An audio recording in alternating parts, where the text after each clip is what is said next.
the sweltering heat of a Texas summer in 1971, something unimaginable happened, an event that would haunt a family for more than 5 decades. A young mother named Melissa Highsmith, recently separated from her husband, was living in Fort Worth and working tirelessly as a waitress to provide for her 21-month-old daughter, Melissa. With no one to care for the toddler during work hours, Alta did what many parents might have done at the time. She placed an ad in the local newspaper looking for a babysitter. It wasn't long before a woman responded to the ad. The plan was simple. They would meet at the restaurant where Alta worked to discuss the babysitting arrangement. But the woman never showed up. Still, she reached out again later and told Alta she had a large yard, loved children, and had experience looking after them. Desperate and trying to hold her fragile life together, Alta agreed. The woman would pick up little Melissa from Alta's apartment while she was at work. On August 23, 1971, the day that would change everything, Melissa was at home under the care of Alta's roommate. The mysterious woman arrived at the door wearing white gloves, large sunglasses, and a bonnet that covered most of her head. The outfit was strange, especially for the time of year. It was August in Texas. The heat was intense. But the woman's odd clothing didn't stop the roommate from handing over the baby. After all, this was the person Alta had agreed to hire. Trust was implicit, and the woman seemed composed and polite. Melissa was taken from that apartment and never seen again. The disappearance shocked Fort Worth. Law enforcement launched a search, but the trail went cold quickly. There was no name, no address, and no solid leads. Alta reported the abduction immediately, and news of Melissa's disappearance spread through the area, appearing in newspapers and generating concern. But as the weeks turned into months and then years, hope faded. The emotional toll on Alta and the rest of the Highsmith family was unimaginable. The questions never stopped. Where was Melissa? Was she safe? Was she even alive? While life moved forward, the absence of Melissa remained a gaping hole in the hearts of those who loved her. Alta never gave up hope. She never stopped believing that somehow, someday, she might find her daughter. As time went on, the story of Melissa's abduction became one of the oldest missing person cases in American history. Melissa's siblings grew up knowing they had a sister they had never met. They carried the weight of her disappearance through their lives. Jeff Highsmith, one of Melissa's younger brothers, would become a driving force in the family's ongoing search, determined to see the story come full circle. Over the years, the family chased every lead, contacted investigators, and stayed active in missing person networks. They turned to social media in later years, using Facebook and other platforms to raise awareness. Each false lead and each closed door only deepened their resolve. The heartbreak was constant, but so was the hope. In 2022, a tip came in that sparked renewed interest. Someone believed they might have seen Melissa in Charleston, South Carolina. Although the sighting turned out to be false, it brought national attention to the case for the first time in years. The exposure reinvigorated the Highsmiths, and they began to explore other avenues more aggressively, including the use of DNA testing. Around that same time, a growing number of families across the world were using genetic testing services like 23andMe and Ancestry DNA to solve mysteries that had remained unsolved for generations. The Highsmiths decided to do the same.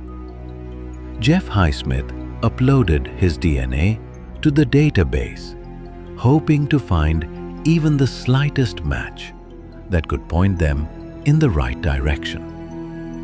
On November 22, 2022, just days after Melissa's 53rd birthday, a notification came in that would change everything. It wasn't Melissa's DNA that matched, but her children's. The family was stunned. A connection had been made through Melissa's offspring, and the implications were clear. They had finally found her. Through Melissa's daughter, the family made contact. The woman who had grown up under the name Melanie had no idea she was missing.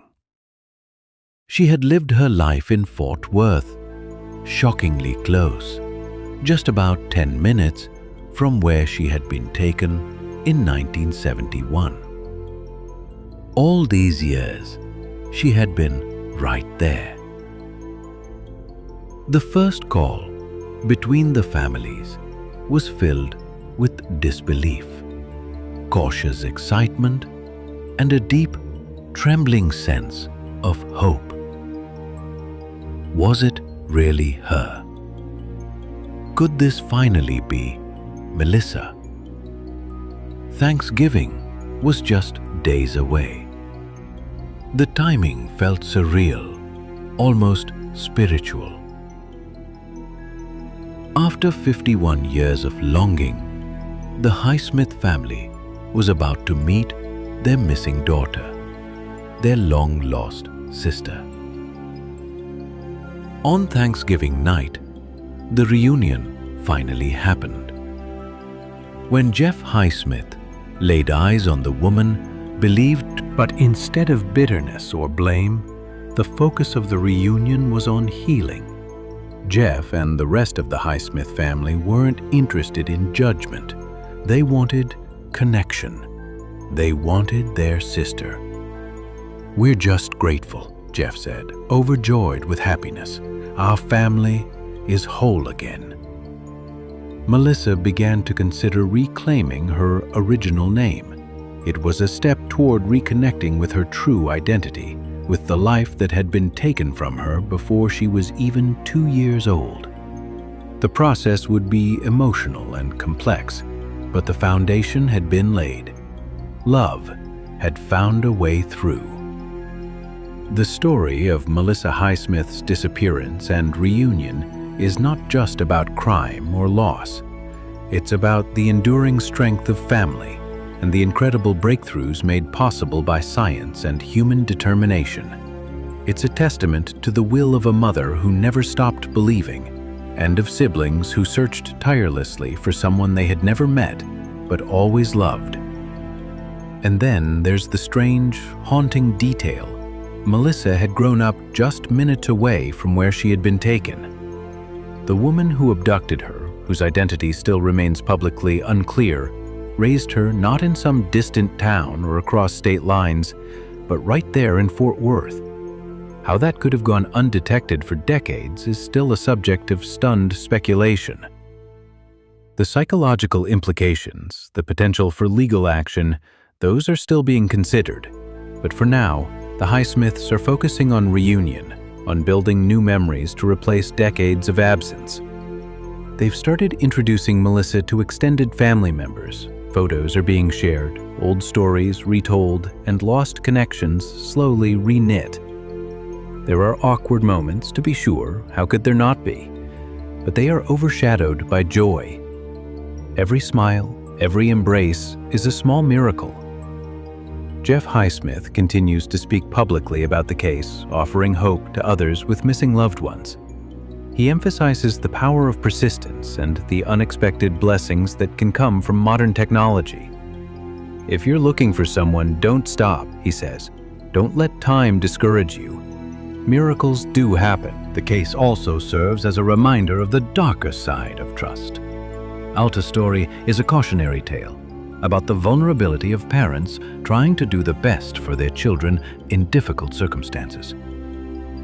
The woman who answered her ad and abducted Melissa exploited that vulnerability. Whether the motive was personal, emotional, or something more sinister, may never be fully understood. But in the face of that darkness, what shines brightest is the resilience of love.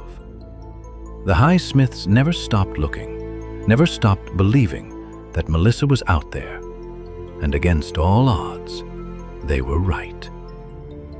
Melissa Highsmith's life is now entering a new chapter, one filled with questions, no doubt, but also with answers.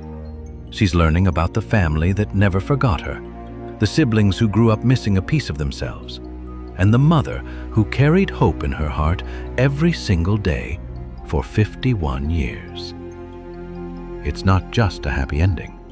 It's a rebirth, a chance to reclaim what was stolen and write a new story. One built on truth, reunion, and the unshakable bonds of family. So when you hear Melissa Highsmith's name, remember not just the pain of what was lost, but the miracle of what was found. In a world so often divided and discouraged, this story reminds us all that even after the longest night, the sun still rises.